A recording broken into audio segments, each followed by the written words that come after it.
Hello and a very warm welcome. Thanks for tuning into News 9 Live, and what an auspicious day for our country.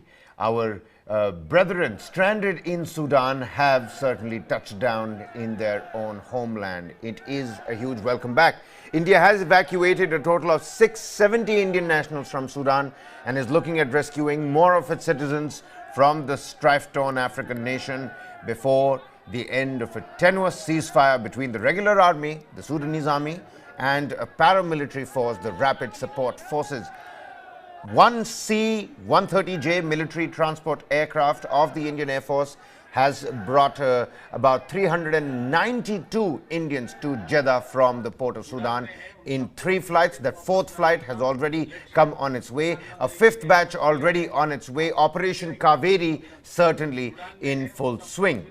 The total number of Indians evacuated from Sudan so far stands at 670. Of course, this number, because of the timely developments, may change at any given point in time. This, according to official data. Now, on Wednesday night, the first group of evacuees arrived in New Delhi from Jeddah in a commercial aircraft. The External Affairs Minister, S. Jaishankar, he put out this particular tweet on the microblogging website, typing down, India welcomes back its own. Operation Kaveri brings 360 Indian nationals to the homeland as first flight reaches home. Now, under its evacuation mission, Operation Kaveri, India is taking the evacuees from Sudan to the Saudi Arabian city of Jeddah, from where they are going to be returning home.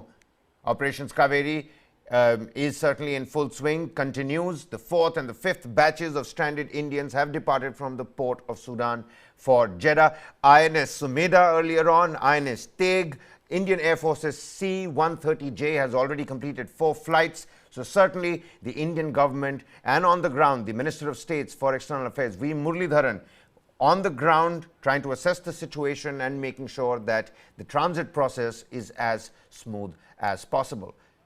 Even as we take a look at all these visuals from the Sudanese port to Jeddah to then finally back in our home country, where people are raising slogans of Jai Mata Di, Bharat Mata Ki Jai, thanking the government for its swift efforts in bringing them back from the chaos-hit country of Sudan. What is happening in Sudan as of now is also equally troublesome and gruesome at the same time.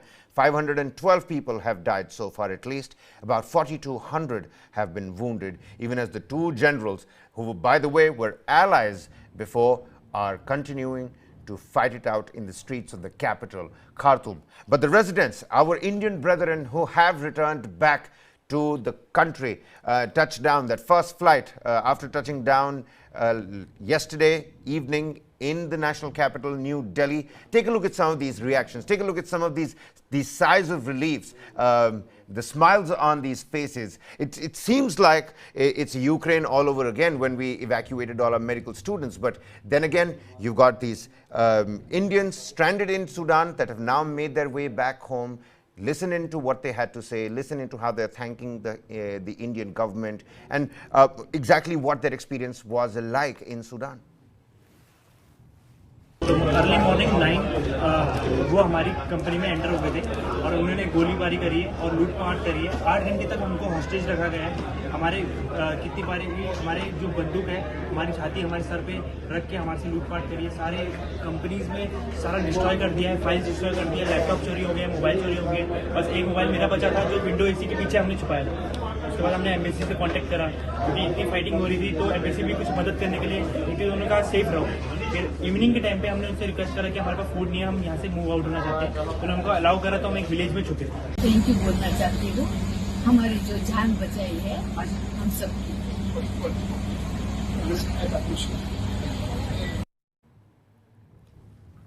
Well, now joining us on the broadcast is Ambassador Deepak Vora, former Indian ambassador to Sudan. Very warm welcome to you, sir. Major General Ashwini Sevach, defense expert, also with us on the broadcast. A very good morning to both of you, gentlemen. Gentlemen, you must have seen the visuals that have trickled down on the social media. Take a look at what's happening on Twitter. You've got ministers and the local residents, the citizens, all in unison saying what a great job this Operation Kaveri has done. All, praises and laurels for the the Indian government. How are you looking at the developments in Sudan? Ambassador Vora, you've been a former Indian ambassador to Sudan. The situation there is not unfamiliar to somebody like you.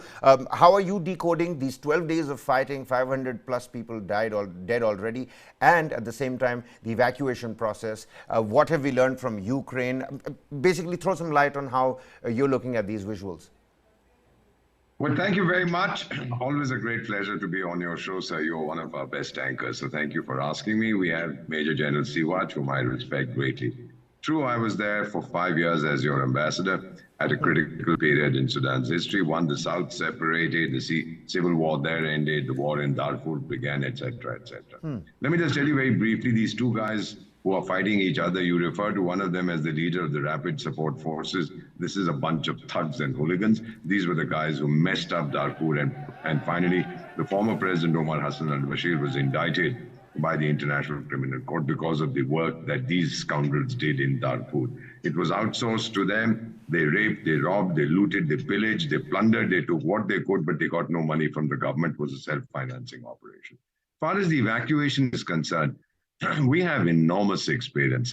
You will recall, we brought out 170,000 people from Kuwait. That was in 1990. Thereafter in Libya, we had in Lebanon, we had in Syria, we've done it in South Sudan, and last year, as you rightly pointed out, we did it in Ukraine. We have a standard operating procedure. The first thing that we do is get in touch with our people in this age of social media that is very, very simple and very easy to do as long as the internet is functioning. They should stay safe. We tell them not to act like Rambos and come out onto the streets. In Khartoum, the majority of the Indian community is based, mainly Gujaratis. They have a very strong support system. Their homes are close to each other. They're constantly in touch. And then questions are, look, are you short of water? I'll send you some. I'll just walk across very quickly and give it to you. Khane ki kami hai, bata do. If anybody is unwell, I'll send medicine. A very strong system. Then, after the fighting subsided to some extent, and we had been in touch with our friends on both sides, both these leaders, incidentally, I know them well. Their families, their children, their wives, daughters, whoever, have either studied in India or received medical treatment here. Hundreds of Sudanese come every year. So our brand equity is very strong. After talking to them, then we told the Indian community, now you organize your trip, we'll help you move on to Port Sudan, because that's a port on the Red Sea. Monitor the movement right through. We lead from the front, sir. Let me tell you this, sir. Every Indian should be proud of the Indian Foreign Service. I know the Americans evacuated their diplomats and officials first. The rest remained behind. So did the Western countries. In the case of India, the ambassador and his team will be the last to leave. And that's something that we're very proud of. Bring them to the port, we put them on a ship, it takes them to Jeddah. From there, the Indian Air Force brings them back. The smiles on their faces, the relief on their faces, it says it all. Today, sir, we have sent a powerful message. With this flawless evacuation, the message is India will reach out to bring back its children wherever in the world they are. Well, absolutely. Major General Siwach, let's go across to you as well. What Ambassador Vora was talking about, these smiles on these faces and the larger message that India is sending out to the entire world. I mean, take a look at how swiftly we acted when we were evacuating our students from Ukraine, and how swiftly we've really evacuated our brethren from, war-torn hit Sudan. Your viewpoint, sir? Absolutely. See, as far as India is concerned, our SOPs are well tuned. No doubt about it, India is one of the nations which evacuated maximum students from Ukraine, and not only Indians but also from other countries. And of course, what Mr. Vora was telling, that we have a tremendous experience, whether we have evacuated in 1990 from Kuwait, Iraq, and then from Libya, Yemen, and now last year from Ukraine, and now we are doing this Operation Kaveri. Now the challenge here is slightly different. Now the point which comes to our mind is there is a civil war type situation which is prevailing in Sudan. Now from Khartoum to the Port Sudan, you have to make sure the people reach there. Because since the window of opportunity is only for 3 days, when there is a ceasefire between the Rapid Support Force and Sudanese army, that has to be made use of it. Because thereafter you are not sure. Once they reach Port Sudan, then the things become easier because from Port Sudan through the Red Sea, they are taken by the ship or by the aircraft to Jeddah, and from Jeddah, from Saudi Arabia, then they are taken back to India. Now the question is, it's a multi-pronged strategy, and we are really proud of the way our team is functioning. Whether it is diplomats, whether it is defense forces, there is a total collusion, and there is a harmony and synergy, and the people are proud of their diplomat, proud of their defense forces, and we will make sure that each and every Indian is evacuated before these people come by. Now the question only is very important is that we have to hasten up our evacuation plan because 3 days only are there. That is a mute question. Otherwise, things are working very well. Both these rival groups, whether it is Rapid Support Force or Sudanese armed forces, both have respect for India.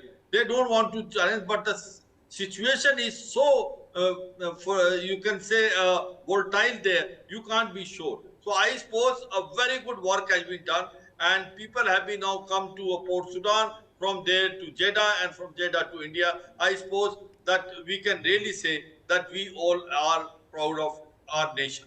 Well, certainly, certainly. Nothing short of absolutely being proud of our nation. Ambassador Vora, what Major General Siwach was talking about, this time window, the time frame is of, grave significance in this case. Well, because this 72-hour-long ceasefire that was, brokered by the Saudi Arabia and United States, it seems like Hemeti or, Abdel Farhan are not really, bothered about this ceasefire. There was fighting that was taking place, according to, reports that did trickle down. Of course, we must tread carefully when it comes to any kind of information that is coming out of Sudan. So the ceasefire is certainly shaky at this point in time. And if India is unable to evacuate all its citizens after the ceasefire ends, will that become a problem? And if so, how much of a worry is that for all our brethren?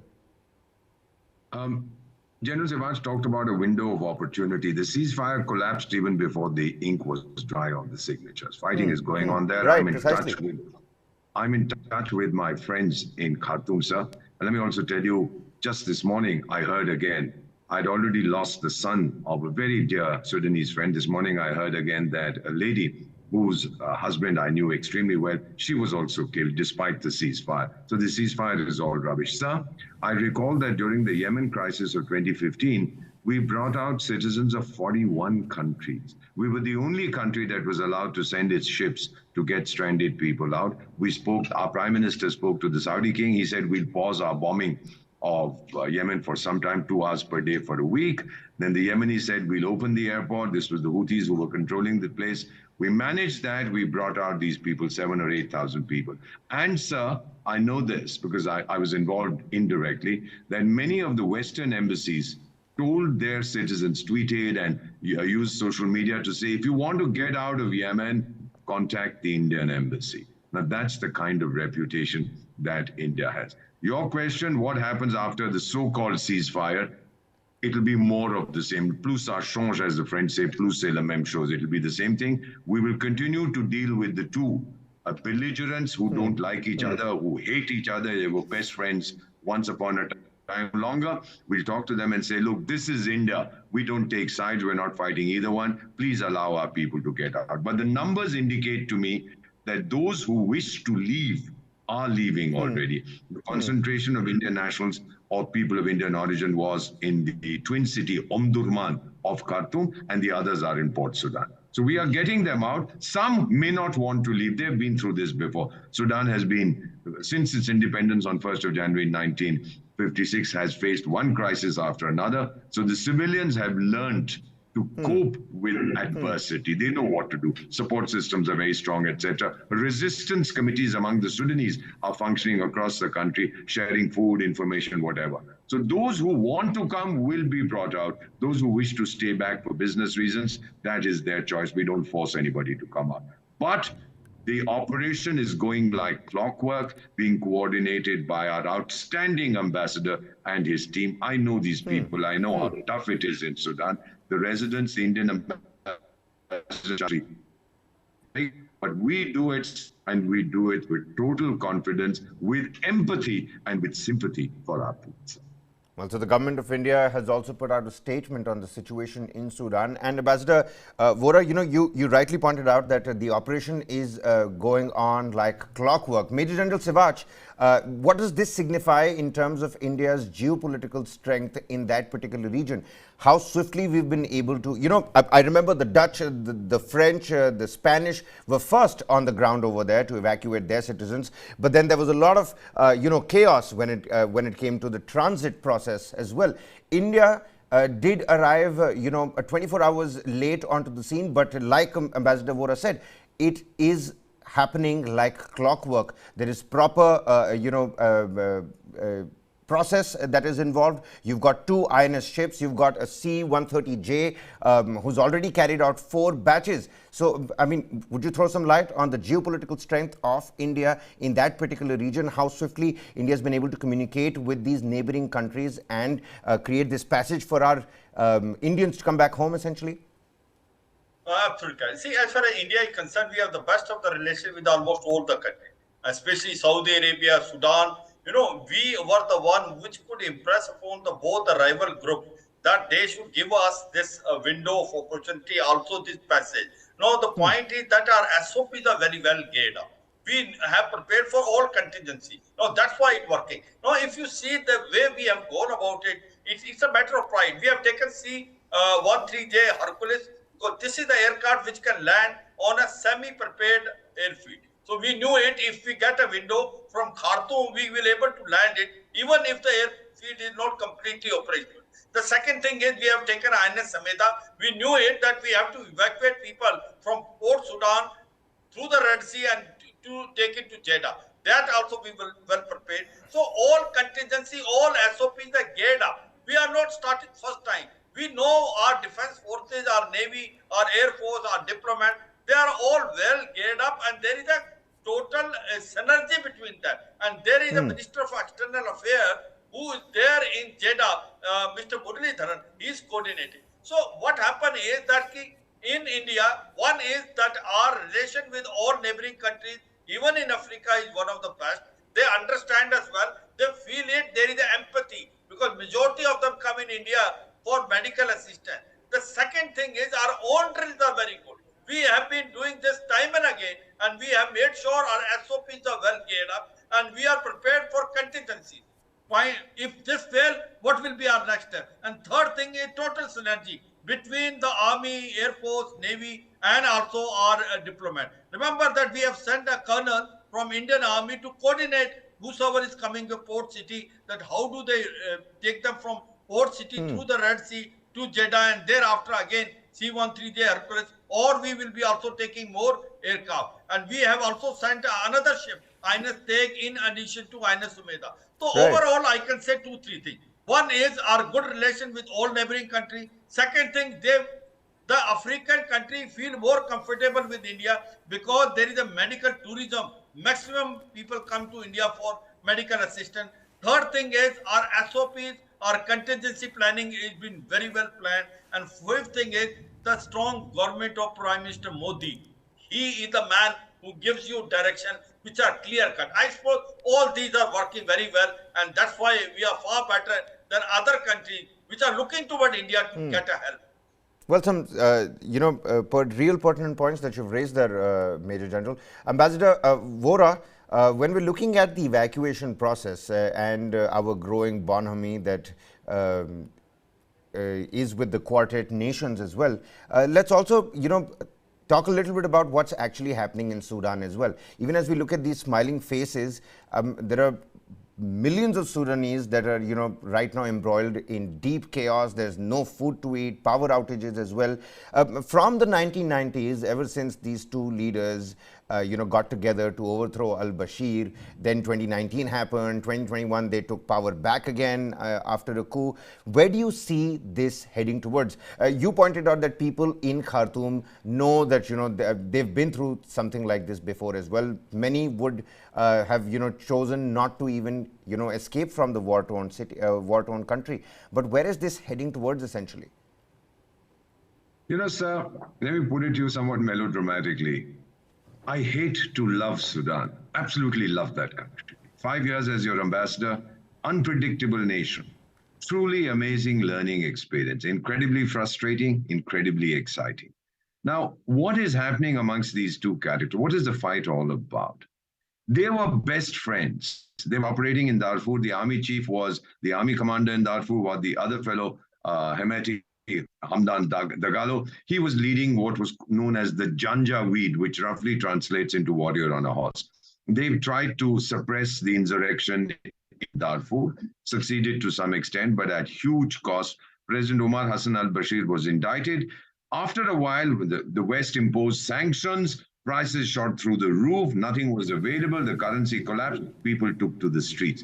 There were these civil protests. And then, of course, these two guys banded together and said, look, if Bashir has been indicted, the former president, take our name. So they toppled him, put him in jail on trumped-up charges, etc., etc. Right? What trumped up or real? He's in jail at the moment, and he may or may not be extradited to the International Criminal Court. But then these two characters who had gotten together, there's an expression, sir, from William Congreve's poem, Mourning. It says, heaven hath no rage like love to hatred turned.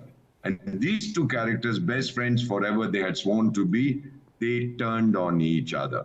Because the two issues, who will control the natural resources? Sudan has some oil, most of it went to the south, which separated in 2011 when I was there, but it also has gold and some rare earths. Both these characters are phenomenally rich. They probably have 100,000 fight each. Second question, do we integrate the RSF, the Rapid Support Forces, into the Sudanese army? Question, who is going to, what levels? The RSF chaps say we want to be generals and colonels and brigadiers and so on, while the rest of you can be the sepoys. The Sudanese army, which is a professional army, is not going to accept that.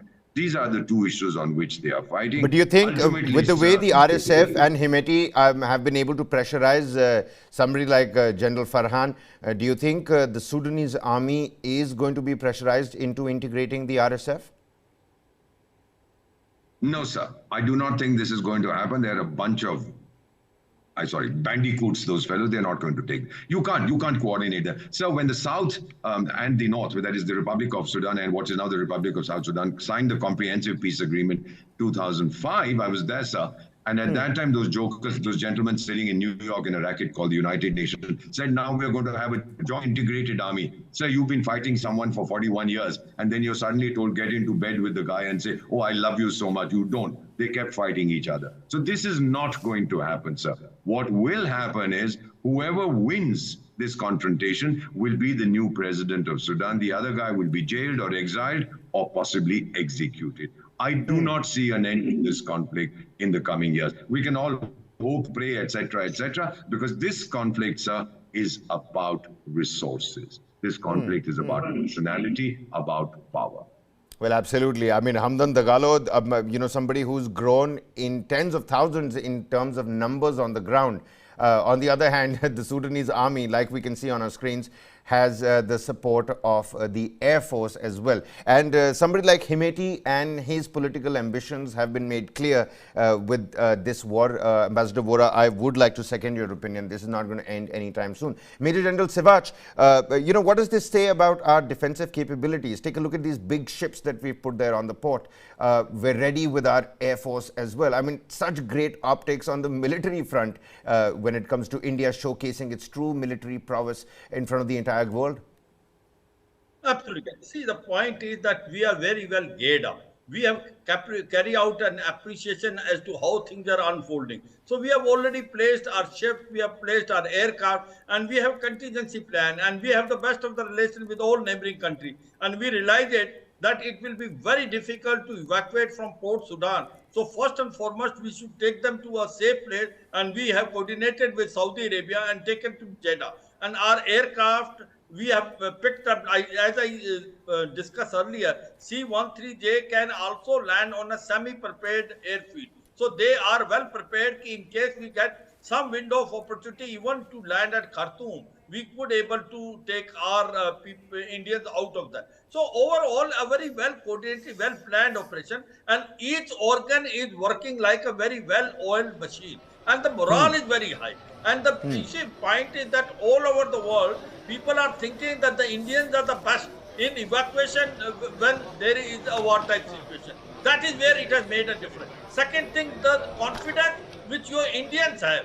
the people who are stranded, they know that once they have reached Port Sudan, they are in safe hands. That's a very important thing. Third thing is, imagine this sort of thing, what impression is on the country as such. We are not only the fourth largest military and fifth largest economy, but എന്താ യുദ്ധം എന്നൊക്കെ നമ്മൾ കേട്ടിട്ടുള്ളൂ, T വിയിലൊക്കെ കണ്ടിട്ടുള്ളൂ. അപ്പം നേരിട്ട് കണ്ട് ഒരാഴ്ച കാലം നമ്മളവിടുന്ന് പോരുമ്പോഴും ബിൽഡിങ്ങുകളൊക്കെ കത്തിക്കൊണ്ട് വെക്കുന്ന ഒരവസ്ഥയൊക്കെയായിരുന്നു. നമുക്ക് നന്ദി പറയുന്നത് വെച്ചാൽ നമ്മുടെ ഗവൺമെൻറ്റുകൾക്ക് തന്നെയാണ്, കേന്ദ്ര government, Kerala government. Well, sorry to cut you short over there, Major General. We were getting a reaction from the first batch of Indians that have landed in India. Some of them have gone back to their respective hometowns. Some visuals and reactions coming in from how the citizens reached their hometown in Kochi had quickly cut across to that. Could you please complete your point, Major General? You see, what I was trying to convey is that the complete operation is done on a war footing. No, our drills, our SOPs are very well geared up. We take a pride in evacuating each and every individual, every Indian citizen. No, remember, this message is sent to people who are affected. They feel they are in the best country. And the Indians who are there, they feel that the government is capable of evacuating our Indians from any place in the world. So this is a very good message. And let me tell you, to me, it looks like that after we will able to evacuate our own Indians, we may help our friendly countries because we have a capability and capacity. Other countries, neighboring smaller countries, do not have. Because one is that our drills are geared up, we appreciate it, our SOP, the synergy between all the organs of the government, and overall, the top man, the leadership also makes a difference. Very clear-cut direction comes. Right, and absolutely. Our relationship with the neighboring countries also do make a difference. So overall, one can say we plan for contingency and we have done it, and we will do it time and again. Well, absolutely. Ambassador Vora, you know, only yesterday I was having a conversation with Lieutenant General Rakesh Sharma. We were trying to decode the frenemy angle between India and China as well. How these two countries that don't necessarily look at each other eye to eye, ironically have, have their trade at an all-time high. But even as we're looking at, what Major General Ashwini Sivach was talking about, you gave us the Yemen example, how other countries took our help. This time around as well, Sri Lanka has come and thanked India when it comes to evacuating citizens and people from Sudan as well. The likability factor of India, that certainly is being praised at a global stage, isn't it? There's no question about it. The virtual image you see behind me is the road from Khartoum to Port Sudan. It's a hilly area. And sir, isn't karma strange? This road many years ago when I was your ambassador there was built by an Indian company.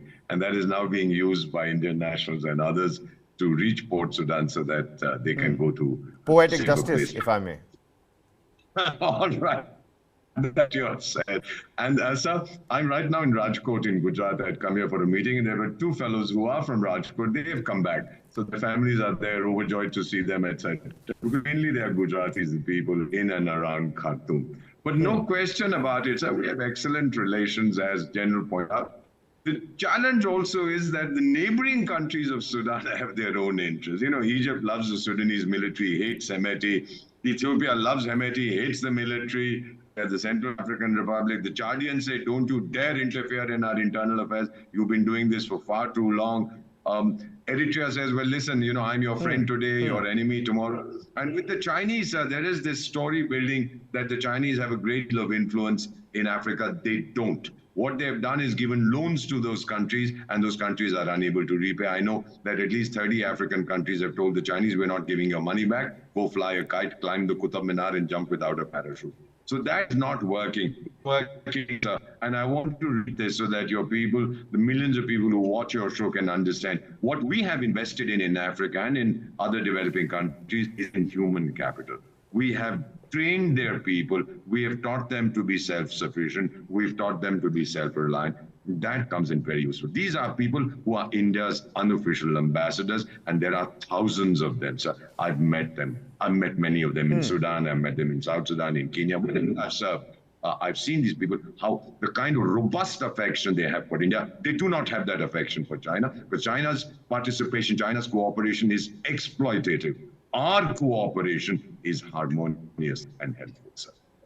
Absolutely. Well, I'm going to say that's very well and eloquently put. The bottom line remains that even as we talk about diplomatic ties, about military prowess, about what's happening in Sudan, what is going to happen in Sudan in the future, the bottom line remains is that we must be proud with the way the Indian government has really acted, taken action, and brought back our stranded brethren back home. We can only hope that in the coming days, more and more Indians are successfully evacuated in an already successful Operation Kaveri. On that note, Ambassador Deepak Vora, a former Indian ambassador to Sudan, Major General Ashwini Sivach, many thanks for joining us and helping us out with your insightful inputs.